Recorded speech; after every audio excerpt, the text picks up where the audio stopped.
Everybody knows that if you want to get in shape, you need to do some lifting. You got to do resistance training. You got to go to the gym. You got to throw some metal around, right?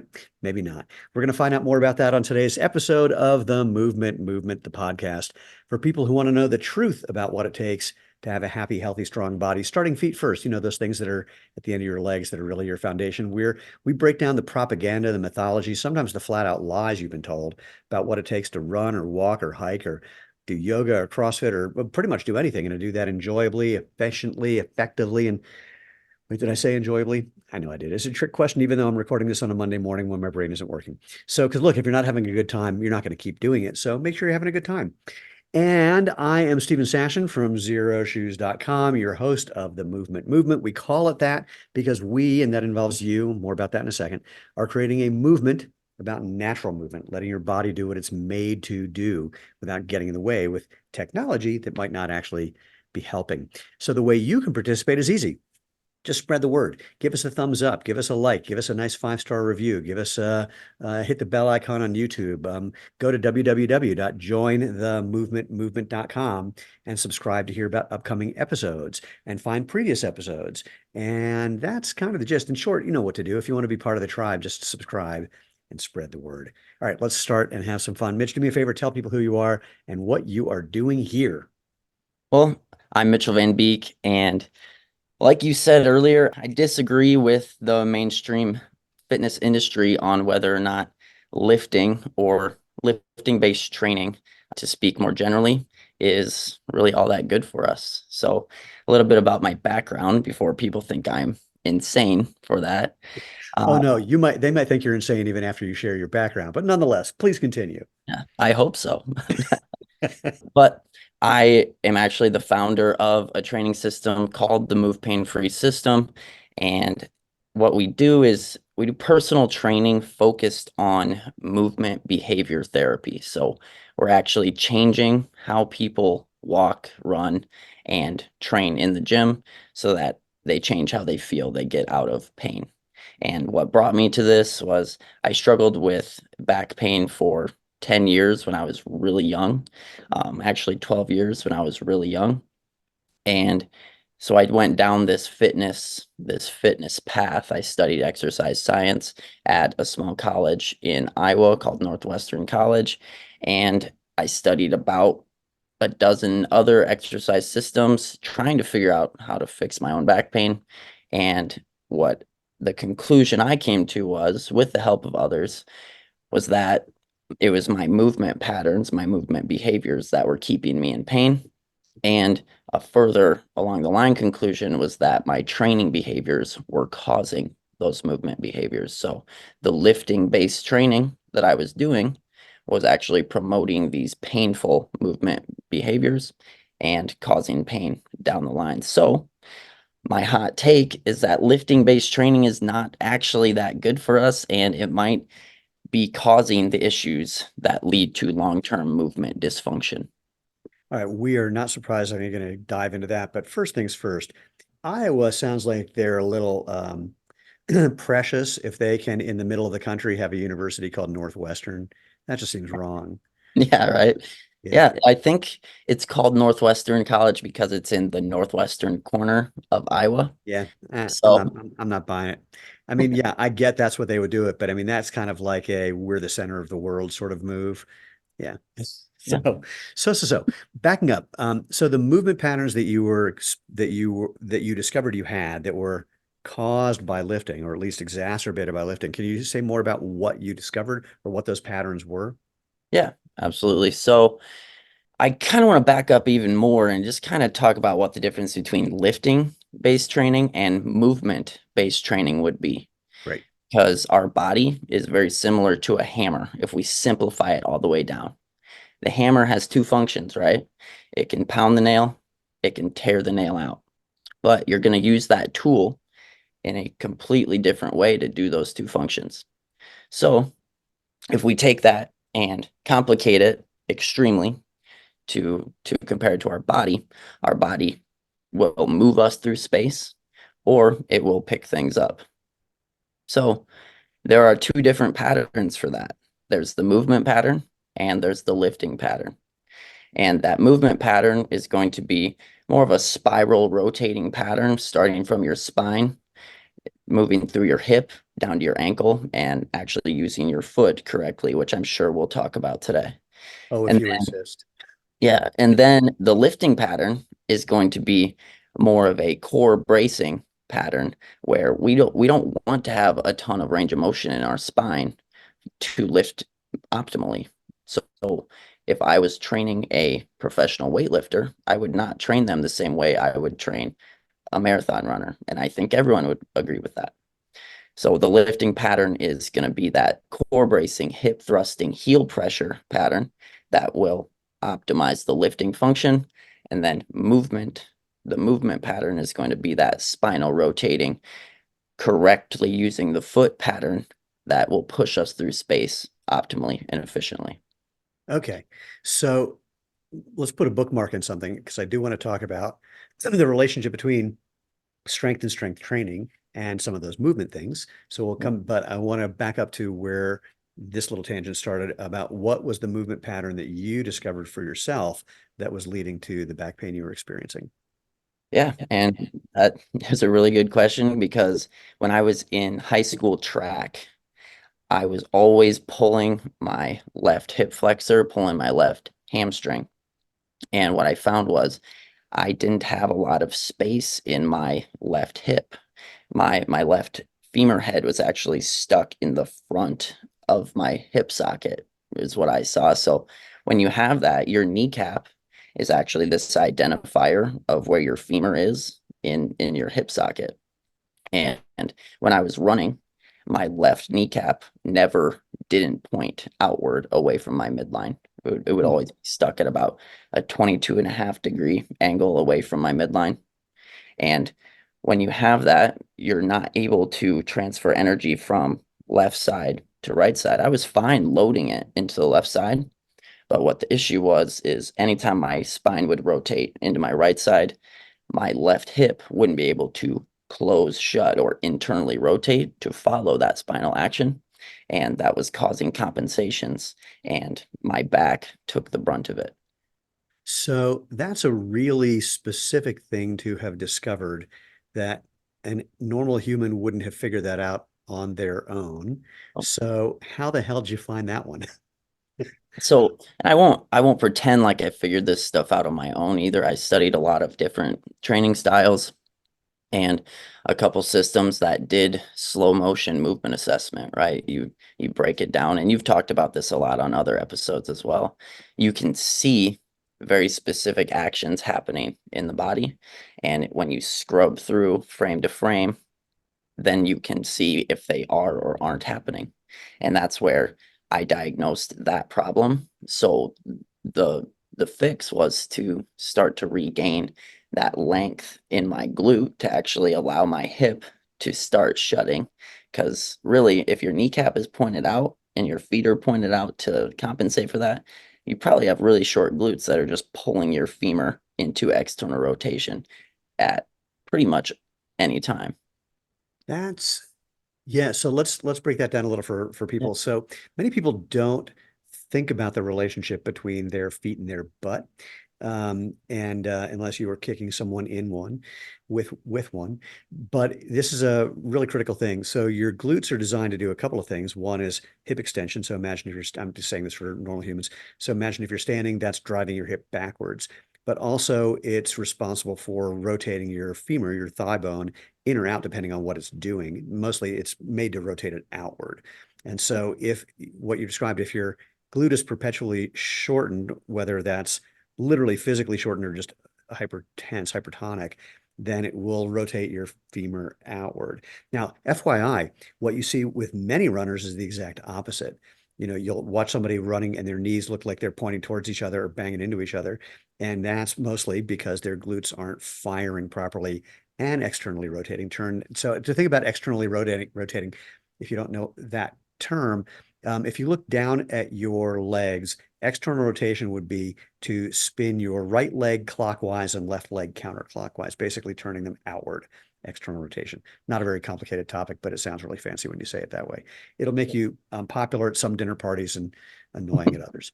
So So, in fact, I don't know if when I told this story, in my neighborhood, there's a lot of runners, and many of them are very, very good. The other day, I was walking my dog, and I saw this woman coming towards me, and this is not fat shaming, but I have to say she was relatively overweight. And it's important because what I noticed, just because I can't help but notice how people run, her left leg looked great. I mean, everything was totally perfect. Right leg, her right leg was internally rotated, so her right knee was kind of banging into her left knee, and at the same time her foot was externally rotated, so her knee was pointing in, her foot was pointing out. And I'm like, God, that is weird. And as she went by me, I noticed her left glute really nice and full, and her right glute may as well have been non-existent. Hmm. And I've never seen anything like that. It was wild. So anyway, bit of a tangent. So you discovered that you had this glute shortening thing, or your glute was just hypertonic. What did you do from there? Yeah, so that's where we kind of get into the movement-based training ideas because when we want to start repatterning how we move, the best way to do it is to go back to where we all started. So we do a lot of developmental training, and what that means is we get on the ground just like you would have when you were a baby or a toddler learning how to crawl first. And what do toddlers and babies do before they crawl is they rock in place. So I did a lot of what we call rockers. And what a rocker does is bring you into hip flexion, take you into hip extension, but your shins are actually locked into the ground and your feet are as well.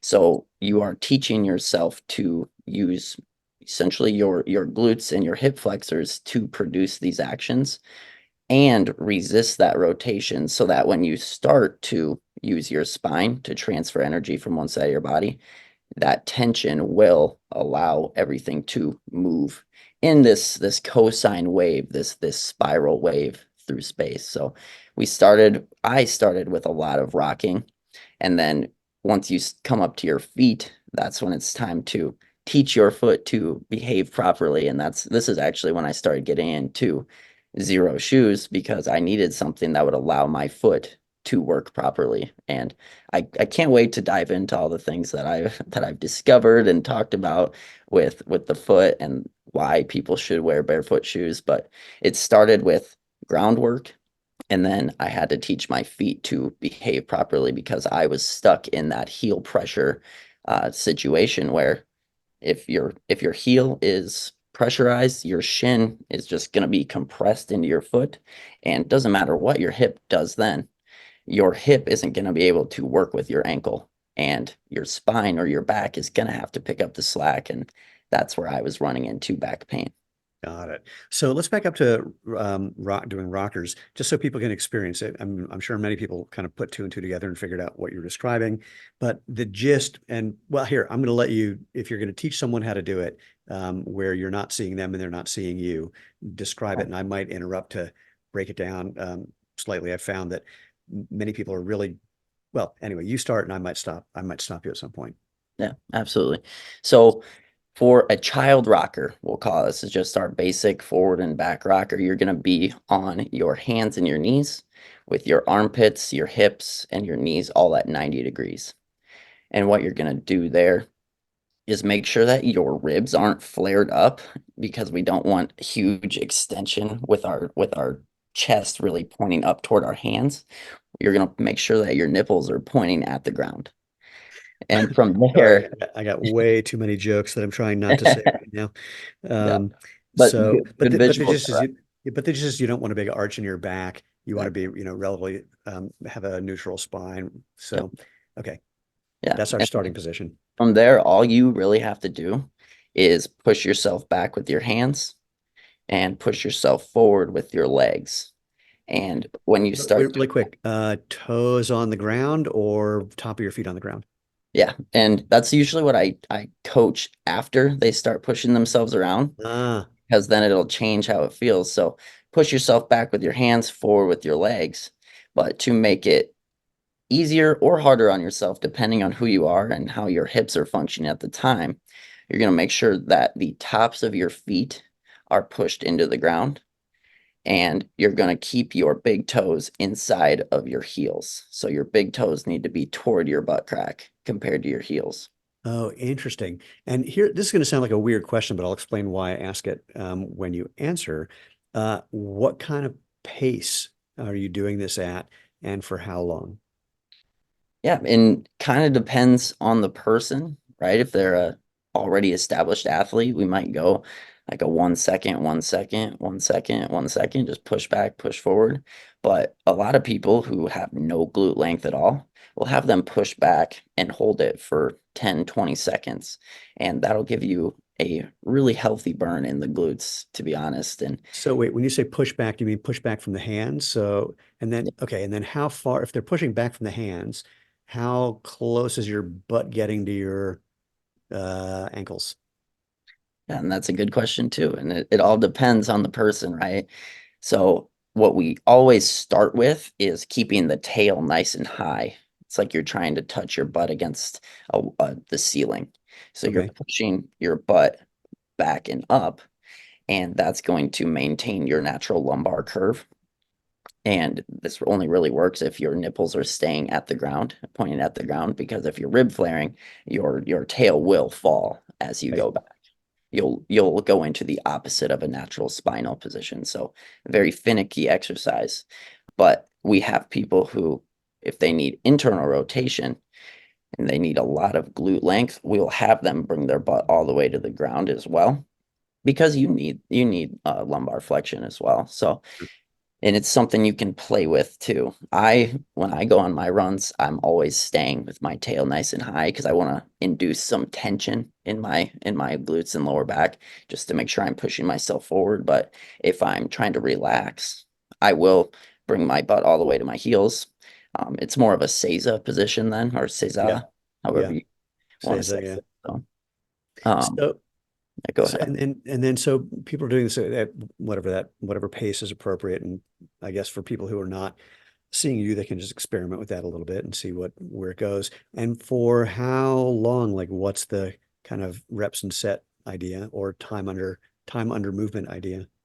Yeah, so when we first start, we'll have people do 10 reps, holding it about 5 seconds in the hip flexion, which is just pushing your butt back. So have them push themselves back, hold it for 5 seconds, rock out and hang out for a second, then go back. So 10 reps will do a lot for just a chronic back pain. You'll feel fairly instant relief because your body's like, this is an environment where I think I can heal. And that's really the whole point of every exercise we do, is to give the body a natural environment for it to heal. So the reason that I asked about speed is I don't know if you know this, and frankly, if you did, it's only because you've been stalking me. My undergraduate research was on cognitive aspects of motor skill acquisition. And so the interesting thing there is to learn some complex motor skill, some very new thing. Ultimately, you have to start very slow and deliberate because you don't know how to do it correctly. And over time, you become more efficient and you're able to go a little faster. You're able to be a little more subtle about it. When I was doing this research, one of the ways that I supported it is I learned how to tap dance. And I would record, I think it was either 3 or 4 different simple steps. Shuffle step, shuffle ball change, shuffle step. That was one of them. And I would record these and do them for a minute and see how many I did and how accurate I was. And I just tracked this over the course of like 3 months. And it was, amazing to watch how it just is a neurological change, not surprisingly, that allows you to get better and faster. And it's a little push me pull you about the better and faster. Sometimes you go faster and you're not doing as well. Sometimes you go better and you're not going as fast. And sometimes you overdo each one of those until eventually, you're just cranking it out about as fast as a human can do it.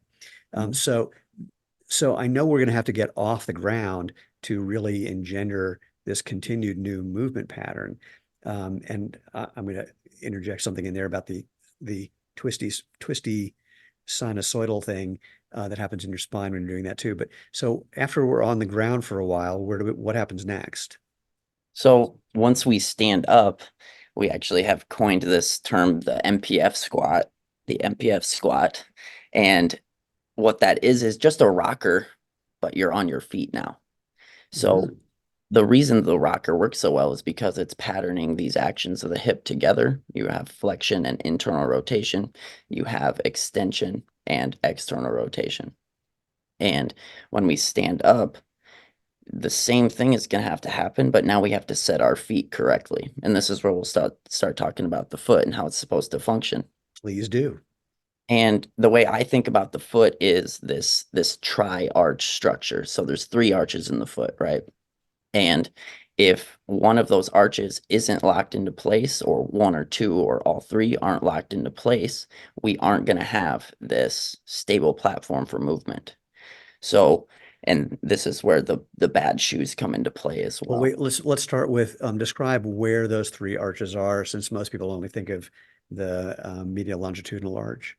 Yeah, so you have the medial longitudinal, you have the lateral arch of the foot, and then you have this transverse arch, which runs across where your laces are, I would say, on your shoe. And the idea of your foot is it's all these bones that their only job is to lock into place when your foot lands. And people think that heel pressure is how you get this strong foot, this tripod foot idea. But I think the tripod foot is trash when you're talking about actual movement patterns, because the tripod doesn't lock your foot arches into place. It pressurizes the heel so that it really takes away some of the structural integrity of your foot.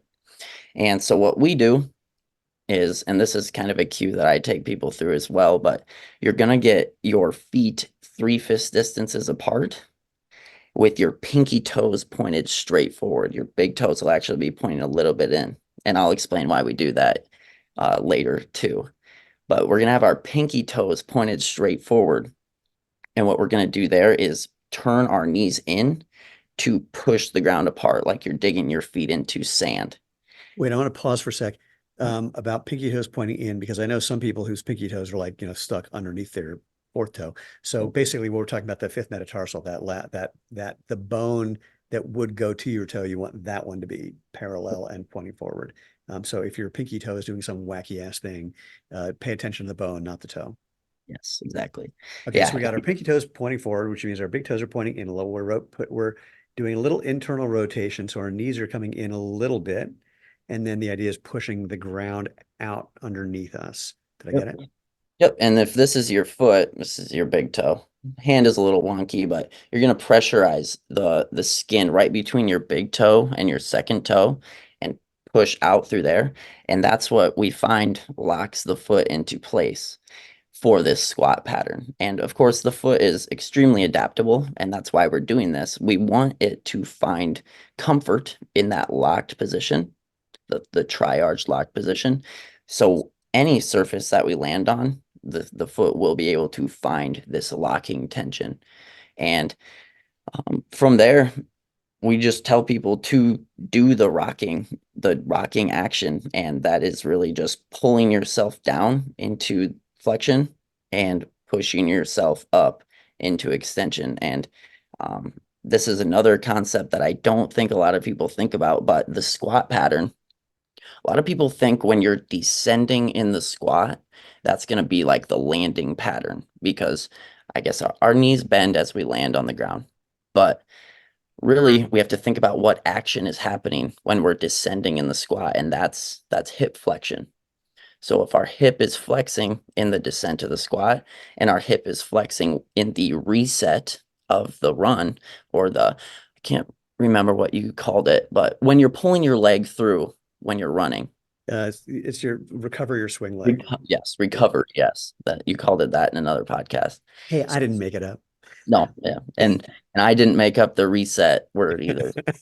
But the hip flexion aspect of the reset or the recovery and the hip flexion aspect of the squat are actually, in my mind, the same thing. So the descent of the squat is how you pull your leg through. So you want to be pulling yourself down into the squat with your hip flexors, and that'll allow your glutes to lengthen to their proper length.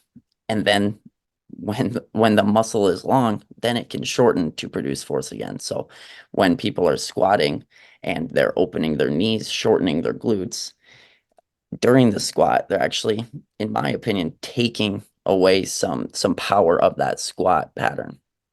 So that's interesting because that's going back to what you were saying. So I mean, when people are pointing their knees out when they're squatting, it's typically because they are trying to activate their glutes, which if they're doing that is shortening them or strengthening them or locking them into something that is a more tonic position, which is the thing that you found was causing your problems. So, and I'm also just playing with this. I'm sitting down while I'm doing this, but I'm playing with the whole thing of getting my fifth metatarsal pointing forward, um, et cetera, et cetera. And as I push out, especially with my knees mildly internally rotated, it's a very funny thing because it's the same. How do I want to describe this? When people talk to me about having flat feet, one of my favorite things to do is I go stand up and squeeze your butt together like you're trying to, hold a dollar bill between your butt cheeks and keep your feet locked into the ground. Don't let your feet move. Don't let them twist or do anything. And if you keep your feet in place while you do this, it tries to create external rotation in your femur, but your foot's not letting it, and it actually creates a mild bit of an arch. What's interesting with your version, it's doing the same thing. Yep. So the whole thing of that pushing the ground out with the position that you started in is doing that same thing. I'm feeling the longitudinal arch really engage. It's a again, very different way of getting to something similar, but in a way, your way, my experience of it is that it can get more intense than just doing the glute part alone. Yep. And I like the idea that it's a cue from what you're trying to do with your feet. Push your feet as if you're trying to spread the ground out, because that's an easy verb for people to understand. Squeeze your butt together. Some people can't even do that, but try to push the ground away. So your feet are getting pushed away. That's an easy action to do. I'm gonna throw somebody under the bus metaphorically right now. Nicholas Romanoff from who created what he calls pose method running, and I adore Nick and I adore pose method. We disagree about one cue. The key cue for them is to pull your foot off the ground, and which is fine. I mean, for some people, it works really well. Somebody gave me a cue for what you're trying to do. This is when you're running, about what you want to do to get your foot off the ground. The cue he gave me was, it's not just, he didn't give it just to me. It's a guy named Doug Adams from Run DNA. That cue is to, as your foot's coming off the ground, you want to think about kneeing a soccer ball towards somebody in front of you. And what's interesting about those two cues, knee a soccer ball versus pull your foot off the ground, human beings understand the concept of kneeing a soccer ball. Pulling your foot off the ground is a little foreign. They both do the same thing. They both work on what your foot is doing to get off the ground properly and to get that swing phase, that recovery proper, but just coming from a different direction. So that was a weird tangent for what you're saying is a similar version of coming from the feet side rather than the glute side for understanding what that kind of spiral emotion is and what that can do to your lower extremity. Yeah. And actually, I watched the episode that you did with Doug, I believe, and I that was a really good cue because I think about that as well. And the running cues come way later in Yeah. this movement transformation process because we have to give people the pieces and Yeah. parts first, and then go ahead, go ahead. Well, no. So you will, what you just said, you and Nick Romanoff would love each other about that because where pose method came from is Nicholas came out of the Russian sports training world where they focused a lot on things like ballet. And when people think about ballet and you think about doing pliés and relevés and all those things, those aren't there just to be exercises. They're there to train your body in a very specific movement pattern that you're then going to be using for more advanced things. So you're describing a similar thing of getting these movement patterns down, doing that retraining so that because you can't, this is a weird phenomenon. There are things that I could do in slower motion with my running form that I could never do in a race. Because once I'm in a race, my brain turns off and it's just autonomic. But what's happened now is so you have to build those patterns and then eventually get faster and faster and that's what it ends up in the back of your brain.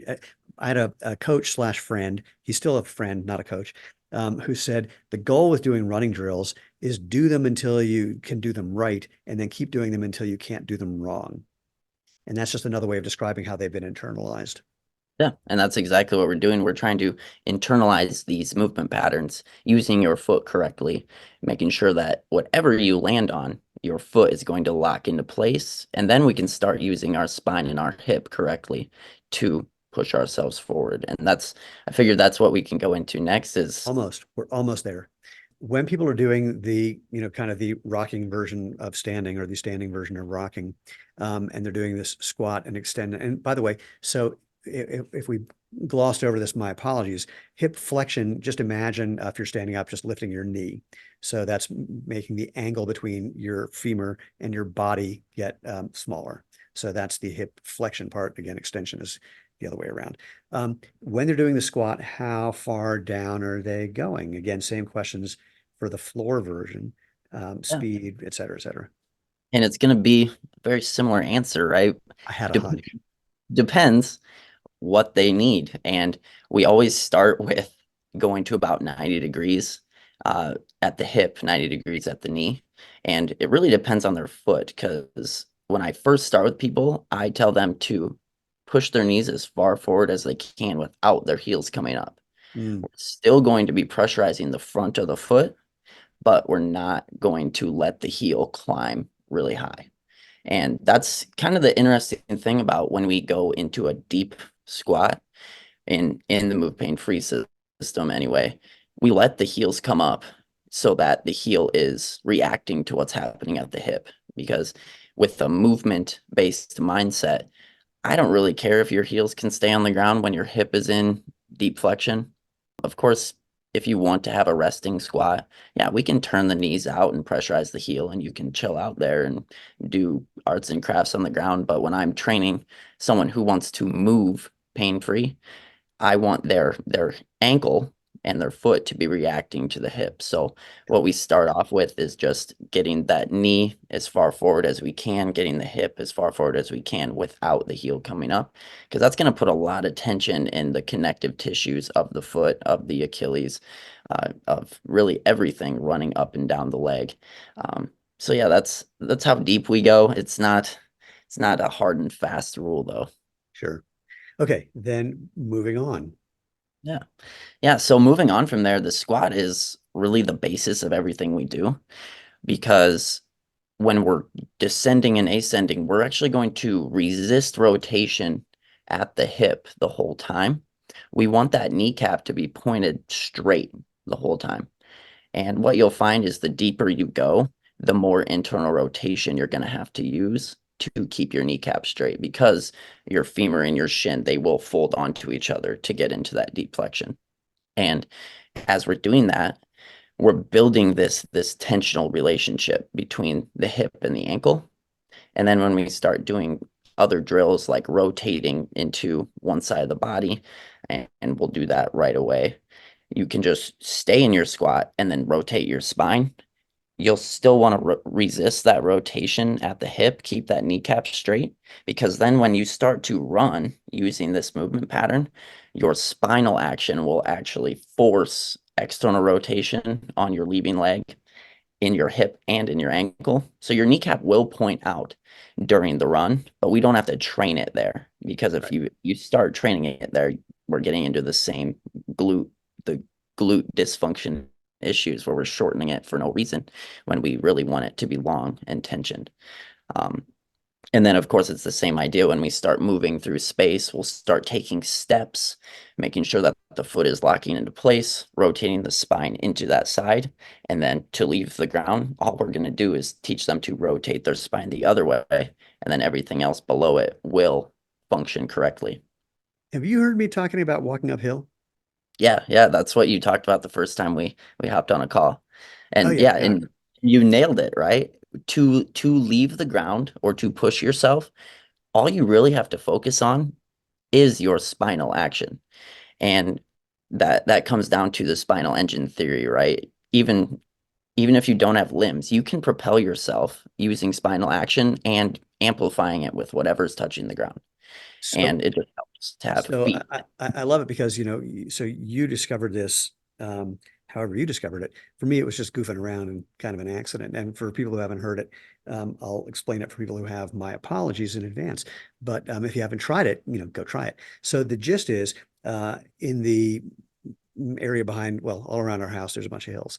And what I found is if I'm going uphill, I can do it kind of effortlessly. It's almost like a slinky going uphill. And so what I do when my right foot is planted on the ground and my left leg is going to be in the air swinging, I'm twisting to the left. I'm twisting my spine. So I'm facing, like if facing forward is 12 o'clock, then I'm just twisting to about 10 o'clock. And that's putting putting a stretch into my right hip flexor. And because I'm going uphill, I don't reach my left foot out in front of me. I just let it hit the ground wherever it's naturally going to go when I've done this twisting thing, which interestingly, it lands pretty much right underneath my center of mass. And then all I do then is twist to 2 o'clock.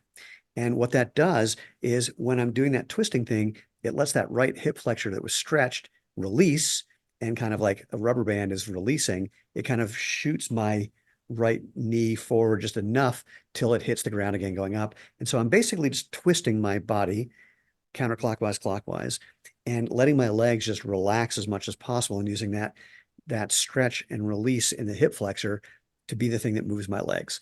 And what I find is that basically you go uphill with almost no effort whatsoever. It's really, really wild and fun. And if you start playing with that, and I'm guessing you can go here, you just do the toned down version of that, and that's how you can walk too. And it doesn't have to look. Now, when you're doing the uphill thing, you look like a total dork, no question about it.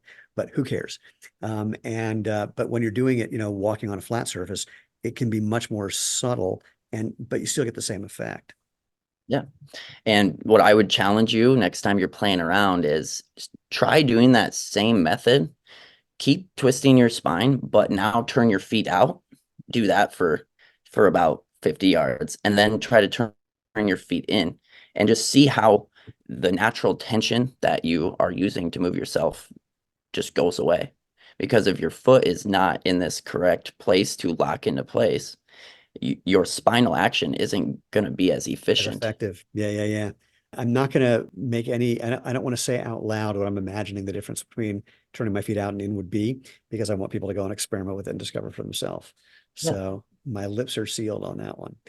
Do we want to keep going, or is now a good time to bring back that question that I wanted to put a bookmark on about, especially for runners where lots of runners are weak in various places, often typically the glutes, but other things as well. And there is data showing that strength training can reduce running injuries and make running more efficient, et cetera. So where, if anywhere, how do you reconcile that component of things with what you're doing?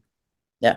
And I love that you use the term strength training, because I believe in strength training. Resistance training is a valuable tool. It's just this lifting pattern that's the issue. So what we've done is we've found ways to train the movement pattern with resistance. And it really comes from a few things, right? Just the technique of where you're putting the load on your foot, how you're using your hips, how you're using your spine, but it's also the loading techniques of your body. So when everyone thinks of lifting, they think of like the back squat, right? So Right. let's use the back squat as an example. When we're directly spinal loading with that bar, it's going to change our posture. In some cases a lot, in some cases not a lot, because people are already stuck in this rib flare idea. But Right. that direct spinal loading, you put it here, you're going to naturally rib flare yourself. And that's going to put a lot of compression in your T-spine. But what it's really going to do is force your lumbar to change position. And then you're not going to be able to use your hips as efficiently. So that's why we see people when they go deep into that back squat, their knees are going to turn out. Their feet probably will turn out too. And it's going to be patterning that lifting pattern instead of the movement pattern. So what we've done is found ways to load the body in the movement pattern. And our substitute for the back squat would be the zercher. Have you ever done that? Yeah, describe it for people who don't know it. Yeah, so instead of taking the barbell and putting it across your back, across your scapulas, you're just going to hold it in your elbow pits. And what we do is actually shrug the shoulders Wait, up. hold on. I'm going to break that down for people who aren't watching. So actually, here's the easiest way I can think of to describe it. I've never thought of doing it. Imagine doing a barbell curl and you're all the way at the top. And now just take the barbell and let go of your hands and it'll end up falling into your elbows. Yeah. I mean, I'm oversimplifying, but the gist of the zercher squat is that you're holding the barbell in front of you in the crook of your arms. And it does some very interesting things to your balance and what you need to do to accomplish that. Yeah. And when you're there and then you're pulling that barbell into your ribs, Hmm. actually going to maintain that natural T-spine flexion. It's not going to force you into a rib flare or T-spine extension. You're just going to Right. stay here. And sometimes we'll see people who will hold it really low, and then if they get into deep flexion of the hip, they'll hit their thighs. So we want to shrug it up and hold it Mm. here. And what you'll find is you're not going to be able to squat as much weight doing that. And that's fine because you're going to be able to find a lot more tension in your body, especially at your feet. Because if you aren't opening your hips to get down into that deep flexion, your feet are going to have to do a lot more work, especially if you're already tearing the ground apart, locking them into place. It's extremely difficult. I won't say it's easier than the back squat because it's not. Oh, Uh, no. but so this is a movement-based pattern that we use to gain strength, and we'll work with the trap bar as well. The trap bar is actually a great tool because it's still hand loaded, and Mhm. that's a topic I want to talk about because if your hands or your arms can't handle the load, you're probably not promoting a full body organized movement. Because if you can just load it on your back, your body isn't working totally together to Right. move weight. And there's a lot of compensation patterns that come into it.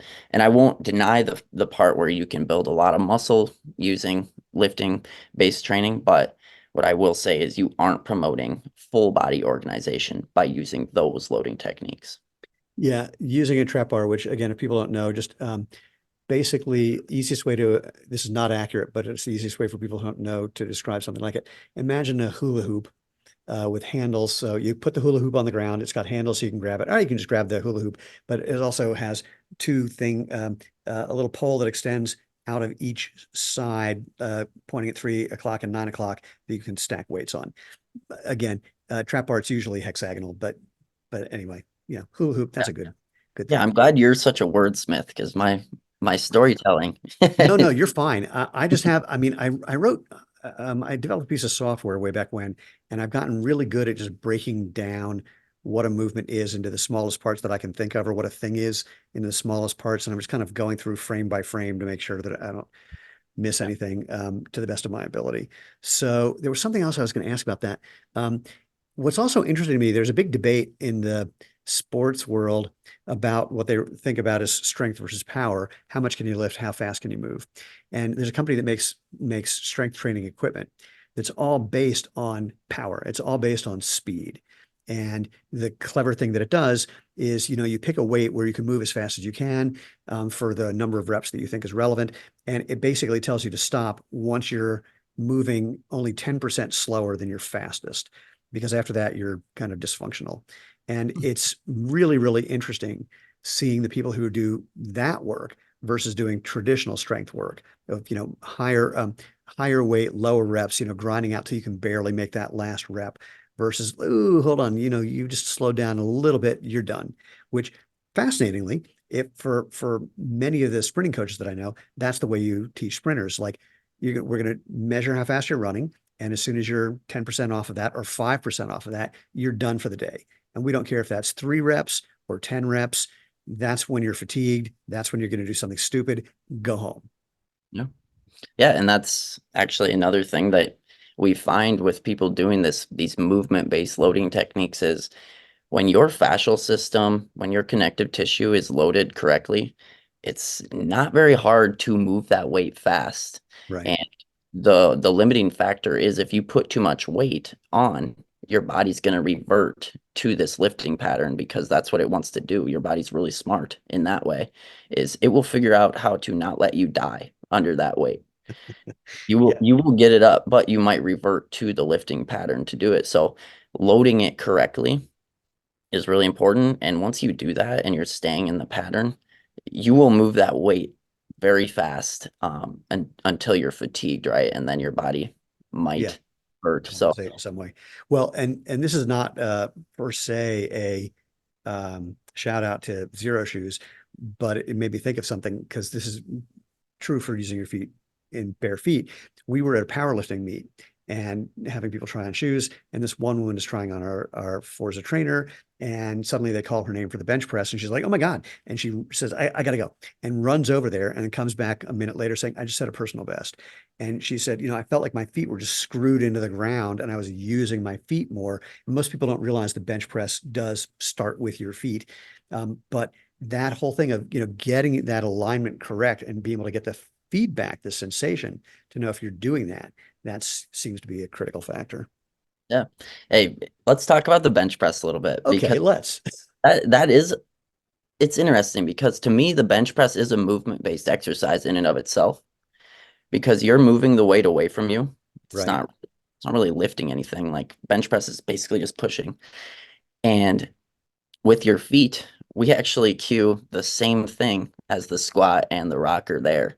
So we'll have the pinky toes straight forward. We will say to tear the ground apart or push the ground apart. And of course, in the powerlifting meet, they have that huge rib flare already. right, They're trying to minimize range of motion, which right. that's the sport. So I'm not knocking any of that.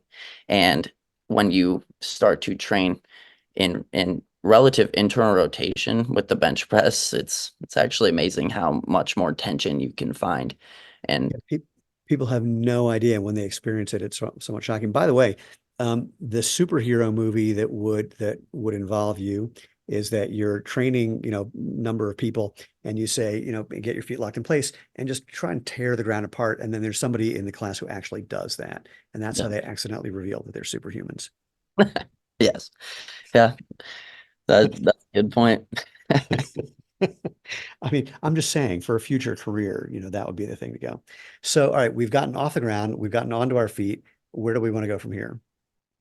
Well, the final aspect of movement-based training is traveling drills and then actually running, right? So a traveling drill is just where you are pretty much walking, but with an extreme focus on the details of the system. So it's pretty much what you do when you walk up hills. We do what's just called a walking lunge, really, but it's very detail oriented. So you're bringing your foot out in front of you and you're keeping those kneecaps straight because we're resisting the rotation so that we can create proper glute length, proper hip flexor length, and lock the foot into place. And then you're just letting your spine work. And that's like the final exercise that we would introduce to people because that shows that they have all the pieces and parts to do these things in an organized fashion. And then it comes down to actually running or walking. And that's where the running cues come in. And that's where I've actually been using the soccer ball thing because a lot of people think that you have to push off the ground really hard when you're running, like you're pushing yourself forward, but really it's pushing yourself from foot to foot. And the best way to do that is to pull your knee through. And I wouldn't say knee a soccer ball right in front of you. I would say knee a soccer ball on your other hip. That's coming toward your other hip. Oh, interesting. Yep. So it's going to still be in this spiral fashion because your spine, you're going to pull this leg, your right leg from the ground. Then your spine needs to rotate to the other side. And then you'll land on your other leg, your left leg, and you'll pull your right leg through. But if we pull our right leg to the left side of our body, then it's maximally transferring that spinal energy all the way to the other side of the body. And that's a big thing that we'll see. Have you ever heard of a tib flick, a tibia flick? No. All right. So a tibia flick is where instead of your leg pulling to the other side of your body or toward your other loaded leg, your leg will just pull off the ground and open away from your midline. So your spine rotates from your right side to your left side, but your leg pulls off the ground and just opens. So that's what was causing my hip flexor and hamstring issues is I had a tib flick. My tibia was flicking away from where my energy. Oh. Yeah, I didn't have that term, but I've seen that happen. Yeah. Yeah, and that's a huge issue, right? It's a sign of disorganized movement. Yeah, So if your leg doesn't follow your spine, you aren't transferring energy properly or efficiently. So that's a huge cue that I've been using now. I wasn't calling it the soccer ball thing, but you pull your leg up and toward your midline or across your midline, and that will do a few things. It will allow energy to transfer efficiently from what was once your loaded side to your new loaded side, and it allows you to load your new loaded leg correctly just by spiraling with your spine properly. So uh, we don't want tib flicks. right. I will say that some of these movements change with speed. So, there's two funny things about this. So, as a sprinter, there's so little time on the ground that some of that motion, if you did that, you'd be slowing yourself down. If you're running at a more, quote, normal clip, then that's something you can play with more. And it's not that it's not happening when you're sprinting, it's just you're resisting it more so that you're staying as centered as humanly possible because it's just the way to move the fastest. Not even necessarily the most ideal, but certainly the fastest. And it made me think of where'd it go? My friend David Weck, the guy who invented the Bosu ball, which is that sort of upside down half ball on a platform. He likes to point out that when you look at most sprinters from the front, they're kind of rocking back and forth a little bit, and their head is going sort of opposite. And I pointed out to him that a lot of that's happening because those guys, their thighs are so big that they can't run basically in a straight line. They're kind of always running in a bit of a zigzag and having to accommodate that, which, their feet are just far enough apart because of the size of their thighs. They're kind of just bouncing back and forth a little bit instead of just bouncing straight forward in a way. But regardless, as you play with this, for people listening slash watching or getting it via messenger pigeon or smoke signals, then this is something to experiment with and see what happens with speed as well, because you're going to find that it's kind of changes with velocity. Yeah, and I will say that these aren't things that I'm going to be telling people to think about when they're in a race and Oh whatnot, God, right? no. And what you'll find is if you're trying to pull your leg across your midline, it's not going to get there. Right. Like you're not going to have your knee You're not going to fall be going the wing line. wing. Yeah, Yeah, it won't happen. But it's a good thing it's a cue. to yeah, be cued in and understand that that's kind of the action that we want to happen, and it's the tension of the body that's stopping it from happening Yeah. and building as we go. And yeah, like Weck always says, it's head over foot. And yeah, that is because we aren't pushing ourselves forward when we're running and walking. We're pushing ourselves from one foot to the other foot. And that head over foot, this lateral shift of weight will actually, what I found is allow your foot to lock itself into place even better. So Mm, if you're staying right in the middle when you're running, your foot's gonna collapse more inward than it right. would just because of the center of gravity that's happening. Yeah. And Again, if you think about it for just imagining running, if your feet were literally landing on a line right that bisect your body, that ain't right. And it will put that weird ass torque on pretty much everything. yeah, and I had a phase where I was teaching people to land really tight with their feet, like one fist distance between them, Mm, because I was working with another system that trained that and really wanted maximum external rotation as we were landing. hmm. And because external rotation and hip extension is what drives us forward, right? But if we aren't using any internal rotation, your glute isn't long, and then it doesn't have any distance to Yeah, nowhere produce to go. exactly. So It's funny. There was one of the world champion 100-meter guys, a guy named Otto Bolton, ATO, and Otto, he ran with his right foot like totally externally rotated. I mean, not 90 degrees, but pretty far. And he said, "Well, I used to play soccer as a kid, and I got used to that." Regardless, it's one of these things where people used to say, "God, imagine what he would be like if his feet were straight." It's like he wouldn't be able to run because he's basically figured out how to use everything properly, even with that external rotation of the lower leg. And in fact, it may have helped him. People love to, whatever Monday morning quarterback would be for sprinters, where it's like, yeah, people. I mean, I also love when people did that with Usain Bolt. Just imagine what he did with this. Like, dude, the guy was the fastest man in the world, perhaps ever.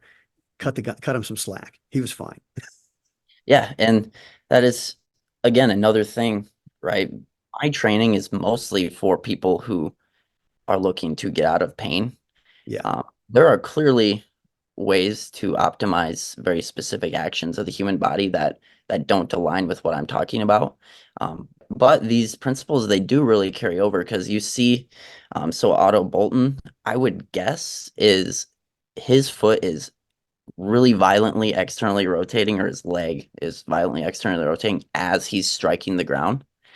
So he's still using this long glute to smack the ground and push himself forward. It's yep, just kind of where his foot is comfortable yeah, locking into place because I'm sure he had great foot locking tension as well. yeah. I'm really fast, right? He's not losing a lot of energy. No, no, whole different thing. Well, so speaking of, that was a perfect segue for people come because they're in various forms of pain. Do you want to describe some of the things people come to you for as a segue for, as we bring this slowly to a close, how people can find you and experience what we've been talking about? Yeah, so most of the people that we work with are back pain sufferers. And that's only because me and the guy I work with both suffered from back pain for way too long and really went down this path to figure it out.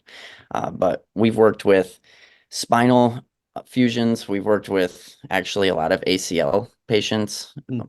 just after their PT is done and they want to get back to running.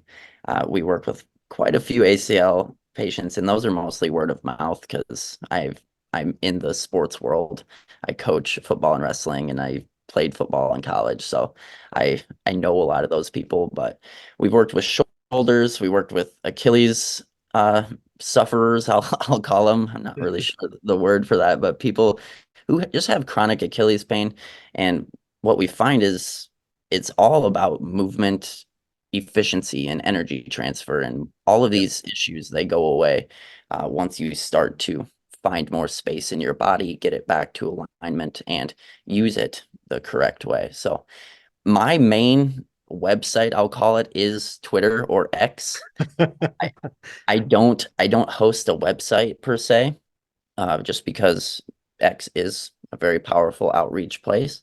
So you can follow me on Twitter at movement Mitch, movement_Mitch.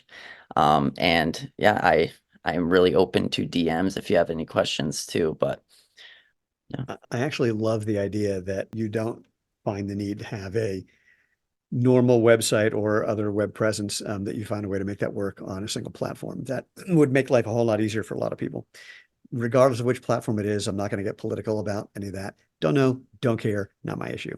So, Mitchell, this has been an absolute pleasure. Anything that we left out that we need to highlight before we call it a day and let people go back to whatever horrible thing they're doing other than listening to this, which is the highlight of their day?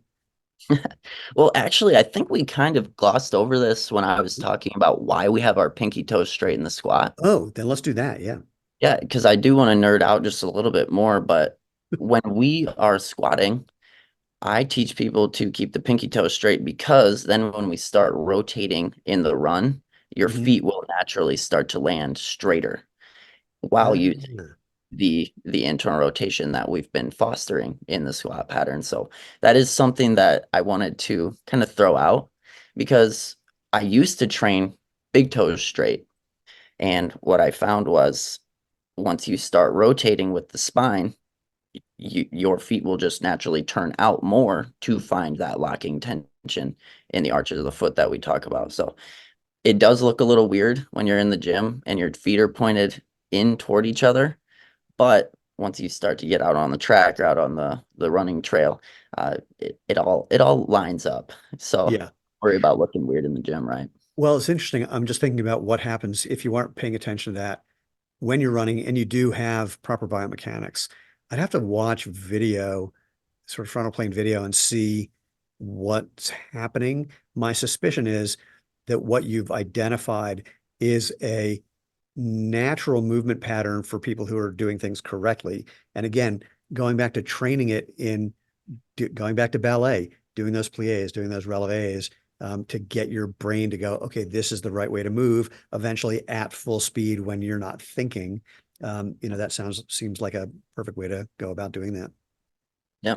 Yeah. And I guess kind of a plug for Zero Shoes is if you are doing this type of training, you're trying to find foot locking tension in soft shoes, you will not be able to lock your feet into place because an arch, just the essence of an arch, if an arch has pressure from the bottom, it will fall apart.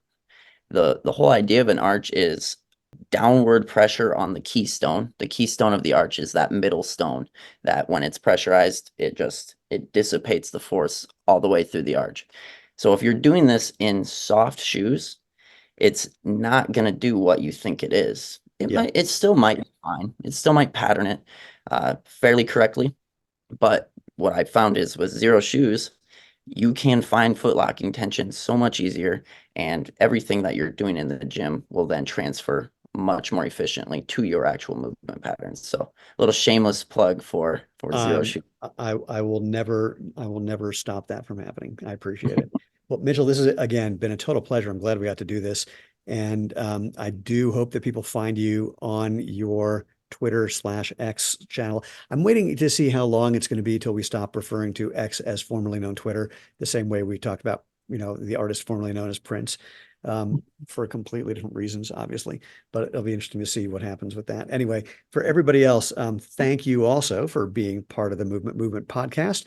And again, in addition to checking out movement_Mitch at X/Twitter, then check us out at jointhemovementmovement.com. There's nothing you need to do to join. There's no secret handshake. There's no money involved. There's no dance that we do every morning before we go to work, although that would be pretty fun. But it's just the domain that I got. And you will be able to subscribe and quote join to hear about future episodes and things like that.